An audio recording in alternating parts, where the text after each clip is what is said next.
I guess this is it. Okay, I can say without fear of contradiction, I probably won't be here in the next 40 years, but it is my job to look forward with GS1. And what I decided to do today, really, was to talk about GS1 in three ways. What we did in the past, which I'll do rather quickly because the past is probably quite boring to most of you, what we do today, and what we plan to do in the future. The future for us is governed really by the digital world. GS1, as we heard before, has been really involved in this supply chain, so in the supply side. We have many products and services. The most well-known, of course, is the barcode. And generally, the barcode had no real relevance once you'd passed the point of sale. So once you heard that beep, having the barcode on the product really had no value. In the future, it will have value, and what I'd like to talk to you about today is where we see that value being. So let's very quickly go through the past. 1973, a great year. That's really when industry leaders decided that there should be a standard, and the standard should be the barcode. That was the UPC, the Universal Product Code, which was in the US. In 74, this is a picture that we know very well in GS1. If you enter a quiz in a pub and someone says, what was the product first scanned? It was Wrigley's Spearmint Gum. So there you can win the prize next time you're in a competition and people say, what was the first product ever scanned? That was in 74. In Europe, the European Article Numbering Association in 1977 was formed to be a not-for-profit organization headquartered in Brussels, and it had 12 member organizations at that time. In 83, we decided, well, why should we stop at the barcode just on the product? The barcode should also be on cases. We then moved to pallets, etc. So in 83, we moved away from just a product identifier to then going to the next level. Then we expanded the standards again with 128 barcodes with our application identifiers, and also decided that the standards of e-com were important. If any of you have been around long enough to remember the early days of EDI, electronic data interchange, if you didn't speak the same language within the message, it was really meaningless. You had point-to-point connections, and everybody had their own standard. So we standardized that in 89. And then 1990, which was a big year for us, that's really when we went global. That's when the UCC in the US and the EAN in Europe joined together as a single organization. In 95, we moved from consumer products into healthcare. Healthcare for us is a massive market now. It's the identification of people, places, items, assets, etc. And that moved us from just being where we try to look at the economic advantages we can get from identification to the patient advantages. So we're now talking about patient safety as well as economy. And that was a big change for us in 1995. I was very involved with the NHS in the UK at that time, who standardized on the GS1 standard. We have a central service in the UK called the NHS. You may have heard of it. And they made a big decision, which was they would buy the GS1 codes for every hospital in the UK. So the company prefixes, so they could define patient names, patient records, etc.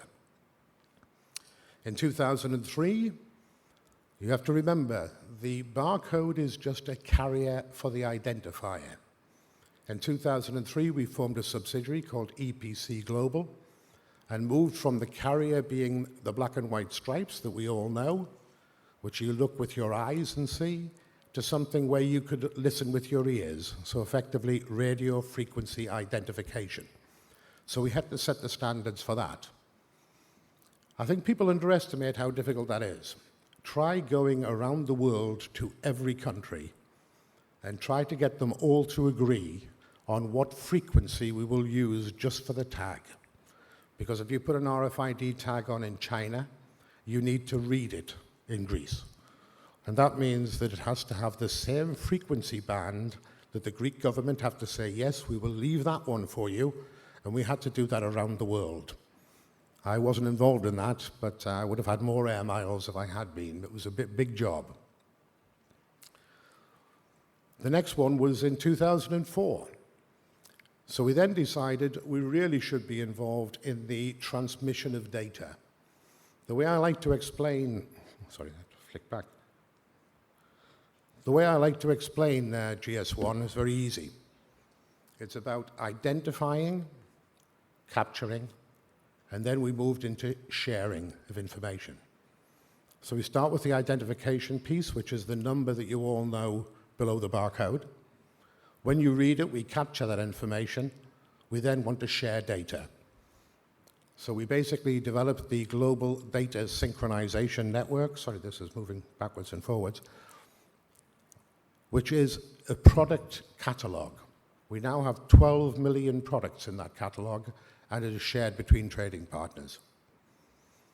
In 2005, the name GS1 came out. Before that, it was still EAN and UPC, so that's when we became a single organization. 2007, we decided to join in the B2C world. Effectively, we need some open standards for reading product information. There is an issue, and I'll come on to that in a second. And at that time as well, the World Customs Organization signed an agreement with GS1 to use the GDSN data for anti-counterfeiting.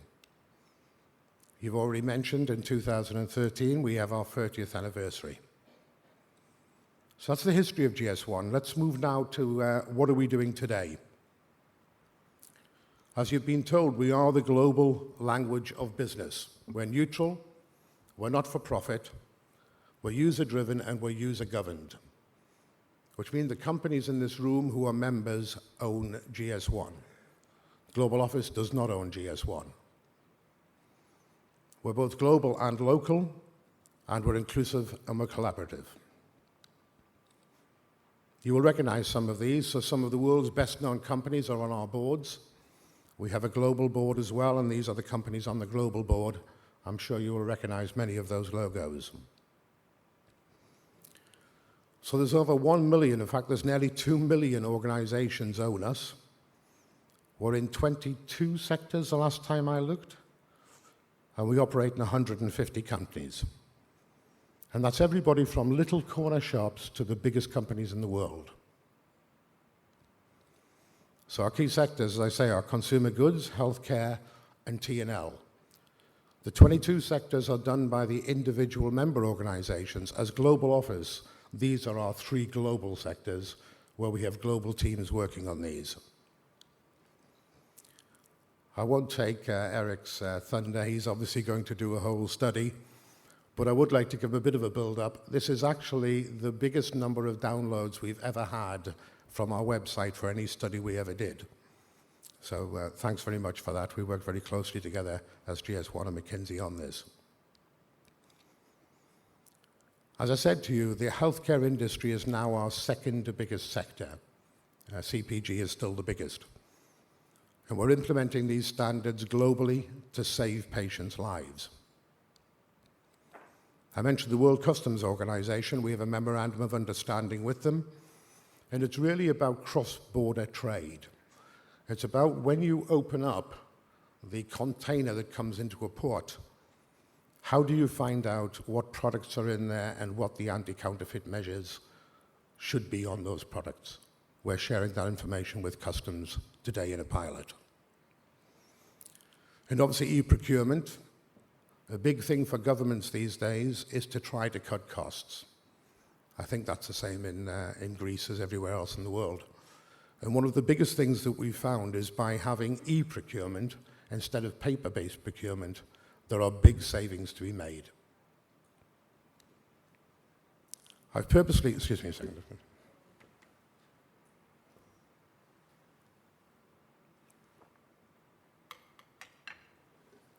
I've purposely gone over those quickly because I think you'd be probably more interested in what we're going to do in the future. Here is an interesting fact.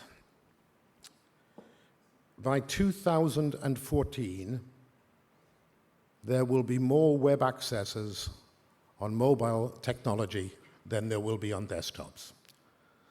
I don't know about you, but I found that quite surprising. We all sit at desks every day, but this is the scans, the web browsing that is done relatively flat in billions of users from desktop, growing like mad, and it will cross over in 2014. What's that mean for GS1? I mentioned before that the barcode became superfluous once you bought the product. What did you ever do with the barcode on the product when you got home? You put the product in the fridge, you never used the barcode again. We were challenged by industry to say, how can we share product information with consumers? How do we reach past the supply chain into the demand chain to actually ensure that our product information is available to them? We started a project 3 years ago, and we now have that completed. It's called GS1 Source, and I will take you through that. And the second thing is, how do we standardize the identifier on the web? This gets a bit technical. I'll try to keep it simple, but I'll take you through what our challenge is in ensuring that it is uniquely identified in web language. I'll take you through that. Okay, let's look at GS1 Source. This is a study when I was on the board of GS1 UK that I actually run. Let me get this accurate for you. This is not retailer-provided applications. These are the applications you would go to the App Store and download onto your iPhone to allow you to read products. We downloaded the top 5 downloaded barcode apps from the App Store. And we found out that 91% of the mobile scans that we did returned incorrect product descriptions. 75% of the time they returned nothing at all, and almost 90% of the time there was no image. As users, we download the apps, we scan a barcode, and we've no idea whatsoever where the data came from. I think our general thought is it came from the brand. I will tell you it did not. It was effectively crowdsourced. Crowdsourced means that you use an app. In fact, I stood in the boardroom of Nestlé in Vevey in Switzerland, and I was invited by our then chairman, Jose Lopez, to address the board. And I took one of their products and I scanned it with a mobile phone. And it came back and said, no product. Would you like to give the information? So all of a sudden, here's one of the biggest brands in the world who anybody, the first person to scan their product, becomes the authoritative source of their data. So someone you don't know, you certainly don't pay, you spend billions on your brand, and then all of a sudden you're happy that the first person to scan it becomes the person who says how many calories are in it, what are the ingredients, what is its name, etc. And they were horrified by that fact. Here's an example. This is a real example. You know, you take a jar, you scan it, and all of a sudden you have a packet of Pampers, which are, we call them nappies, and you call them diapers, I believe. And that is the kind of thing, again, a story. You saw the wall outside with the products on. I did that 3 years ago for the Consumer Goods Forum. And we put barcodes below each of the products. And we downloaded the 5 best-selling apps onto actually an iPad. And we gave that to the CEO of PepsiCo. And he went up and scanned his barcode for Pepsi Max. And it came back with this Sony DVD player. So that's the kind of thing that happens if you leave it and you don't own the data. So we aim, with the backing of the brands, to become the authoritative, trusted source of data. We have set up a network of standard aggregators, we call them, and the brands are now putting the information into there, and that's been made available to all mobile applications. So this is really about protecting your brand on the web. The project scope to start with is we did a survey. We have the data in the GDSN, as I mentioned. We have a requirement for nutritional label on package. That's the law. We have what consumers want. And the bit in the middle was food and beverage product. This is our first, this is version 1. That is the data that we now hold. An interesting fact which you might not know, there is now a regulation. It's a famous one internally. It's called EU 1169. And in simple terms, that states that from December 2014, it will be illegal in every EU country to sell a food and beverage product online without providing the consumer at the point of purchase with all of this information you see on the screen. So I'll say that again. If you run a retail website and you sell prepackaged food and beverage product, this information for every product you sell must be available free of charge to the consumer at the point of purchase. I challenge any retailer in this room who is running a website to look at every product they have listed and tell me that all of the 44 attributes, that they have that information. That again is the GDSN that can provide the information if there's a business relationship with the retailer, or GS1 source for just individual scans. So that will become law, by the way. It's a regulation. It does not have to be enacted in local law. It will become law in Greece. Right, here's the most challenging one. What is GTIN on the web?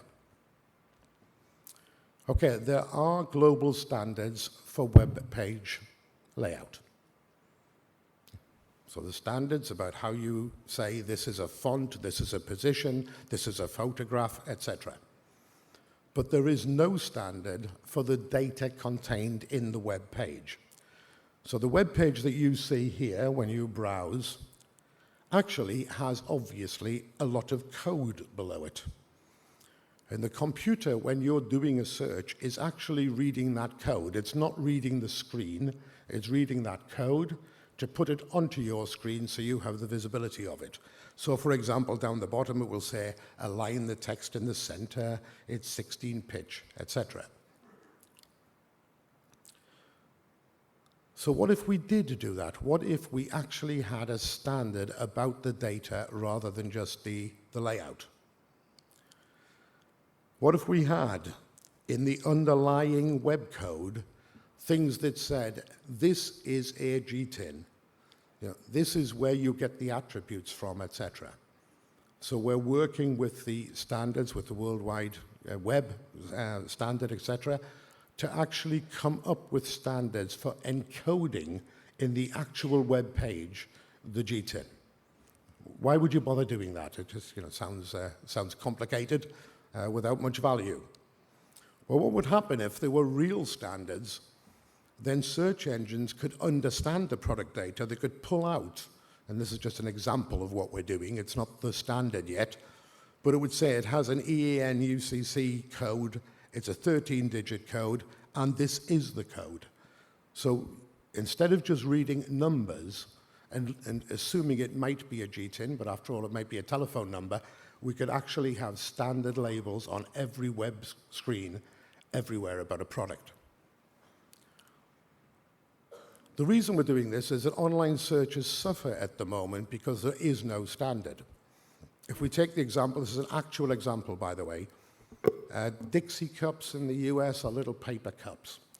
And if you search for a Dixie combo pack of 168 with one search engine, you would get the result at the top.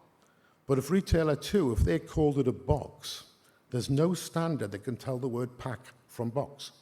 So if you put your search in, look for a Dixie combo pack for me, you would only get back one, not both of them. And in this example, you would pay the higher price. So that's the problem, that search engines, when they're searching just on alphanumeric, here's my search criteria, will fail. But if there was a broad adoption of having the GTIN encoded in web pages, you would simply go to the brand owner's website or the retailer website, you would find out the GTIN of the product, and then you would stop doing searches trying to do it on the pack, for example. You would search on the GTIN. And your search engine would then not have to pull in pages, look for alphanumeric. It would just say, what's the GTIN, what's the GTIN, what's the GTIN? And you would get every product back, no matter what it was called. So you have a unique identifier on the web. I hope that makes sense. I hope it translates into Greek well, but I apologize, I don't speak Greek. So what would the benefits be? Well, obviously for consumers, you would get a more relevant, a more complete search. You would get all of the products available. So you could find a product that was maybe closer to you, a better price, etc. For retailers, again, completeness, improved accuracy. You'd get higher traffic, because effectively it would find every GTIN that you had if it was looking for a GTIN. We'd get better integration against supply chain, because we know that's the identifier we use for supply chain. So if you were finding it locally and people were buying it, you have the same GTIN flowing right the way through, which obviously helps you with your fulfillment. And for brand owners, you get actionable customer insights. You get to find out who's finding your product and where to find them. And for search engines, you would think, by the way, that Google is probably one of the best optimized search engines. Google are involved in this with us. They actually see this to be an advantage of them, which maybe was surprising because they're ahead of their competition. They're very clever in the way they do this fuzzy matching, but they actually want this to be a standard. So really what we're trying to do is not reinvent the wheel, that's maybe an English expression, but to leverage a proven concept, to take the GTIN that we've had for 40 years and actually put it in the future, put it in the center of the digital world we're moving into. I'm obviously happy to take questions on anything. I don't know if you're expecting questions at this stage, but that's really my talk about where are we going and where do we see the future. So thank you very much.